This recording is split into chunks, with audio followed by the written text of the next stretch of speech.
అంటే గతంలో అంటే ఇప్పుడు ప్రస్తుతం ఎమ్మెల్యేలు కావచ్చు, ఎంపీ కావచ్చు, వాళ్ళకి చిత్తశుద్ధి లేక డెవలప్ చేయలేదంటారా, మరి ఇతర కారణాల వల్ల అంటారా? మీరు వస్తే ఎలా చేస్తామనుకుంటున్నారు? అంటే చిత్తశుద్ధితో పాటు విజన్ కూడా ఉండాలి. అంటే ఇప్పుడు నేను విజన్ మీకుందా? విజన్ డెఫినెట్గా ఉంది. అంటే విజన్ డెఫినెట్గా ఉంది అంటే విజన్ అంటే ఏదో అద్భుతాలు చేస్తున్నానో లేకపోతే అబ్రకడబ్రా మంత్రం చేస్తున్నానో కాదు. ఆల్రెడీ మనం వేరే ప్రాంతాల్లో చూసాం. అంటే ఇప్పుడు సైకిల్ వీల్ గుండ్రగా ఎందుకు ఉండాలి, 4 మూలలు ఎందుకు ఉండొద్దు అని చెప్పి నేను రీసెర్చ్ స్టార్ట్ చేస్తే అది తప్పు అవుతుంది. ఎందుకంటే ప్రపంచంలో సైకిల్ వీల్ గుండ్రగా ఉంటేనే ముందుకు వెళ్తుందని చెప్పి అందరూ ఆల్రెడీ రీసెర్చ్ అయిపోయింది, దాని మీద ఫలితం అయిపోయింది. అట్లాగే there are results outside. ఇప్పుడు నాగ్పూర్లో ఉంది అనుకోండి, ఆ రోజు శరద్ పవార్ గారు ఆరెంజ్ ఇండస్ట్రీని తీసుకొచ్చారు అక్కడ. ఇప్పుడు నాగ్పూర్ ఆరెంజెస్ అనేది ఒక బ్రాండ్. సో మనం అట్లా బ్రాండ్స్ డెవలప్ చేసుకోవచ్చు. అంటే there are already existing examples అనమాట. ఆ ఎగ్జాంపుల్స్ మనం వాడుకోలేకపోతున్నాం. అంటే ఇప్పుడు రత్నగిరి ఆల్ఫాన్సో మ్యాంగో అంటారు. ఏంది రత్నగిరి ఆల్ఫాన్సో మ్యాంగో అని తింటే మామూలు ఆల్ఫాన్సో మ్యాంగో మనం ఇక్కడ పండిస్తే కూడా సేమ్ టేస్ట్ వస్తుంది. కానీ అక్కడ గవర్నమెంట్ ఆ విధంగా దాన్ని మార్కెటింగ్ చేసి దాని ప్రజలకు ఆ విధంగా తీసుకుపోగలిగారు, ఒక బ్రాండ్ క్రియేట్ చేయగలిగారు. బ్రాండ్ క్రియేట్ చేసినప్పుడే ప్రజలకు గుర్తింపు వస్తుంది. ఈరోజు ఆర్గానిక్ ఫార్మింగ్ గురించి నేను బ్రీఫ్గా టచ్ చేశాను. ఆర్గానిక్ ఫార్మింగ్ ఎందుకు సక్సెస్ కాదని నేను అనుకుంటున్నానంటే, ఆర్గానిక్ ఫార్మింగ్ ఒక సక్సెస్ కావాలంటే government has to get involve directly. ఎందుకు డైరెక్ట్గా ఇన్వాల్వ్మెంట్ కావాలి అంటే, ఒక జోన్ని ఆర్గానిక్ జోన్ కింద గవర్నమెంట్ డిక్లేర్ చేసి, మా తుంగతుర్తి ప్రాంతాన్ని తీసుకోండి, తుంగతుర్తి ఈజ్ ఆర్గానిక్ ఫార్మ్ అని చెప్పి గవర్నమెంట్ డిక్లేర్ చేసి, అది నో పెస్టిసైడ్ జోన్ అని చెప్పి కనుక డిక్లేర్ చేసి గవర్నమెంట్ ఆ విధంగా పాలసీ తీసుకొస్తే తప్ప జరగదు. ఎందుకంటే నేను ఒక రైతుకు 5 ఎకరాల్లో నేను పొలం పండిస్తున్నానండి. నా పక్కన రైతు ఉన్నాడు, అతను కూడా పొలం చేస్తున్నాడు. అతను అంతా పెస్టిసైడ్ కొట్టాడు. ఆ పురుగు అంతా ఏం చేస్తుంది, నా పొలం మీద పడుతుంది. బికాజ్ నేనేం పెస్టిసైడ్ వాడట్లేదు చేయబట్టి నా ఈల్డ్ గణనీయంగా తగ్గిపోతుంది అనమాట. అందుకోసం ఆర్గానిక్ ఫార్మింగ్ చేయాలంటే గవర్నమెంట్ ఒక రకంగా ఒక ఏరియాని డెసిగ్నేట్ చేసుకొని ఆ విధంగా పాలసీస్ చేసుకుంటూ రావాలి. రెండవది ఏంటంటే, ఇప్పుడు నేను కష్టపడి ఆర్గానిక్ మ్యాంగోస్ పండించాను అనుకోండి, మార్కెట్ తీసుకొస్తే నేను అక్కడ చూస్తే అవతల వ్యక్తి ఒకడు ఏం చేస్తాడు, వాడు అన్ని పెస్టిసైడ్స్ అన్ని రకాలుగా పండించేసి కార్బోహైడ్రేట్స్ మక్కిచ్చేసేసి ఫ్లెక్సీ మాత్రం పెడతాడు, ఆర్గానిక్ మ్యాంగోస్ అని పెడతాడు. సో వాడి మ్యాంగోకి నా మ్యాంగోకి డిఫరెన్స్ లేకుండా పోతుంది.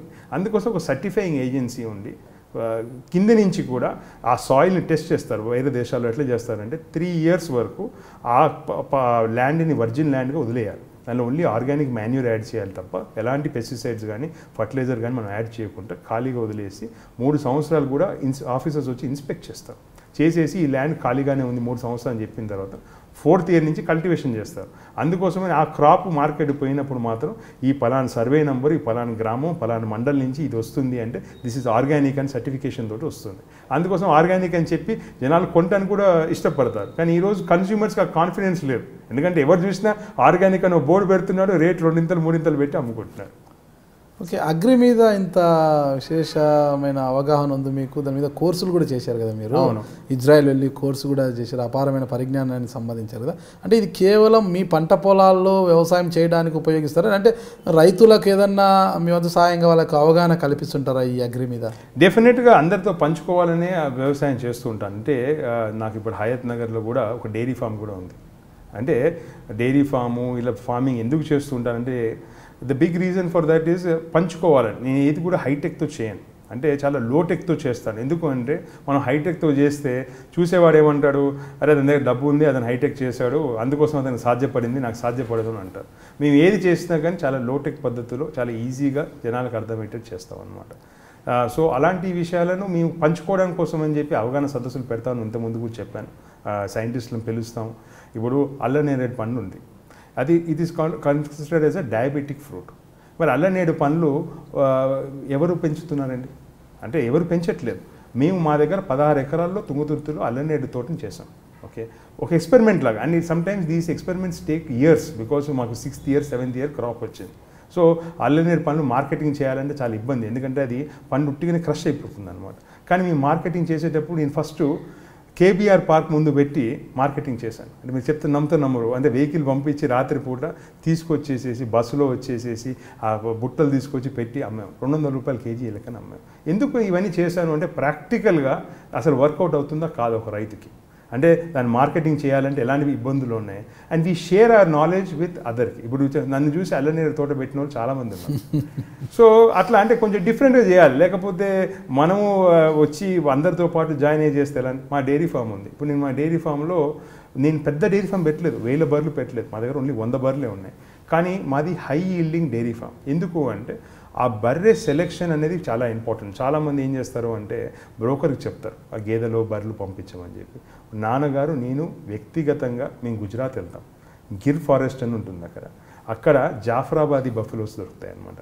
ధూలియాన్ అని కూడా అంటారు అనమాట. ఆ ప్రాంతానికి వెళ్ళి వ్యక్తిగతంగా మేము తిరిగి బఫెలోస్ కొనుక్కొచ్చుకుంటాం. అంటే మీరు అనుకోవచ్చు అంటే అదే అంటున్నారు కదా, 4 గోడల మధ్యలో మీరు ఉంటారు, మీకేం తెలుస్తుంది బిజినెస్ అంటే. వ్యక్తిగతంగా మార్కెట్ పోయి వ్యక్తిగతంగా ఊరికి తిరిగి ఒక్కొక్క బర్రెను లారీ ఎక్కించుకొని 8 బర్రెలు లారీ ఎక్కించుకొని తీసుకొస్తాం. ఎందుకంటే ఒకటేసారి అన్ని బర్రెలు పట్టుకొస్తే మనకు క్వాలిటీ కూడా దొరకదు. అందుకోసం what we do when ever we go 1 lorry load 2 lorry లోడ్లో తెచ్చుకుంటాం అనమాట. 8 బఫెలోస్ కానీ 16 బఫెలోస్ కానీ తీసుకొచ్చి ఆ బఫెలోస్ని మళ్ళీ తుంగతుర్తిలో ఇవి మిల్కింగ్ యానిమల్స్ హైదరాబాద్లో పెడతాం. మళ్ళీ ఎండిపోయిన బఫెలోస్ని తీసుకుపోయి ఊళ్ళో పెడతాం అనమాట. పెట్టి సైకిల్ లాగా క్రియేట్ చేస్తున్నాం. అంటే this is all to enhance knowledge with farmers, to share knowledge with farmers. అందుకోసమే నేను సిటీలో నా ఫ్రెండ్స్ కంటే కూడా రైతులతో ఎక్కువ పంచుకోవడానికి నాకు అవకాశాలు కానీ ఆలోచనలు కానీ చాలా ఉంటాయి. ఇంతవరకు ఎవరితో షేర్ చేసుకున్నారు రైతులతో మీరు అగ్రి ఫార్మ్స్ గురించి? చాలా అంటే చాలామంది ఆల్మోస్ట్ మాకు రెగ్యులర్గా మా దగ్గర మమ్మల్ని చూసి డైరీ ఫామ్ పెట్టిన వాళ్ళు కూడా చాలామంది ఉన్నారు. అంటే యువకులు. అంటే అంతకుముందు వాళ్ళకి ఎలా ఉండేదంటే ఆ డైరీ ఫామ్ ఏముంటుంది, నేను చదువుకున్నాను చేస్తున్నాను అని చూసి పెట్టిన వాళ్ళు చాలామంది ఉన్నారు. అంటే చిన్న స్కేల్స్లో పెట్టారు. అండ్ మేము మా డైరీ ఫామ్లో నేను ఇంకా ఫుడ్ ప్రాసెసింగ్ చేస్తే చాలా ఉంటుంది. కాకపోతే మా డైరీ ఫామ్లో we're able to sell entire milk production at the gate. మాకు పొద్దున 4:30కి లైన్ కడితే 6:30 వరకు మిల్క్ అయిపోతుంది మా దగ్గర. అంటే 7 o'clock ఎవరిని వస్తే మిల్క్ కూడా ఉండదు అంటే ఇవ్వడానికి. అంటే అంత రకమైన డిమాండ్ క్రియేట్ చేయగలిగామంటే because of the trust that we have gain. ఇప్పుడు డైరీ ఫామ్ పెట్టి కూడా ఇట్ ఈస్ బీన్ 7 years. మీరు ఎంపీ అయినాక కూడా ఇదే రైతు శిక్షణా తరగతులు ఏమైనా పెట్టి రైతులకు ఈ వ్యవసాయం మీద ఎలా అవగాహన కల్పిస్తారో? మీరు వ్యవసాయం చేస్తూనే ఉంటారు ఎంపీ అయినా? 100% చేస్తూనే ఉంటాను. Because that is something that I really enjoy. అంటే దానిలో అనుమానం లేదు. అండ్ వాళ్ళతో పంచుకుంటానికి ఇంతకంటే మంచి మార్గం అంటే ఒక ప్రజలతో షేర్ చేసుకుంటానికి. ఎందుకంటే ఈరోజు ఇంకా కూడా మన ప్రాంతంలో 60% పీపుల్ రైతు కూలీలుగానైతే రైతులుగానైతే ఉన్నారు. సో వాళ్ళతో షేర్ చేసుకోవడం అంటే నాకు చాలా ఇష్టం. సో టైం గడిపేటప్పుడు ఇలా మనం మీరు అన్నట్టు మమేకం కావాలంటే గ్రామాల్లో ఉండాలి. గ్రామంలో ఉండేటప్పుడు ఉట్టి ఖాళీగా ఉన్నదానికంటే అలా చేన్లో తిరుగుతూ మాట్లాడామనుకోండి సరదాగా ఉంటుంది. ఏదైనా ఆస్వాదిస్తేనే దాని ఇది రుచి తెలుస్తుంది. డెఫినెట్గా. ఓకే, రాజగోపాల్ రెడ్డి గారితో మంచి సంబంధాలు ఉన్నాయి మీకు? మంచి సంబంధాలే ఉన్నాయి. కాంగ్రెస్ పార్టీ నాయకుడిగా ఉన్నారు చేపట్టి డెఫినెట్గా నేను అందరు కాంగ్రెస్ పార్టీలో ఉన్న నాయకులందరినీ గౌరవిస్తాను. మీ అందరితో కలుపుకొని పోతాం. We have absolutely great relationships with. మీరు చూస్తున్నారు ఐ డ్రీమ్ న్యూస్ని. మీరు చూస్తున్నది ఐ డ్రీమ్ న్యూస్. అంటే కళలని నిజం చేస్తూ ప్రజలకి నిజాలని కళల ద్వారా తీసుకొచ్చే ఐ డ్రీమ్కి మై బెస్ట్ విషెస్. మీరు చూస్తున్నది ఐ డ్రీమ్ న్యూస్. మీరు చూస్తున్నారు I dream channel. For more videos please subscribe I dream. మరిన్ని వీడియోల కోసం ఐ డ్రీమ్ని సబ్స్క్రైబ్ చేయండి. Please subscribe I dream. And I am very much satisfied with the way interview went on. Kindly subscribe to I Dream. For more videos, subscribe to I Dream. And loads of fun entertainment and content. Do watch I Dream.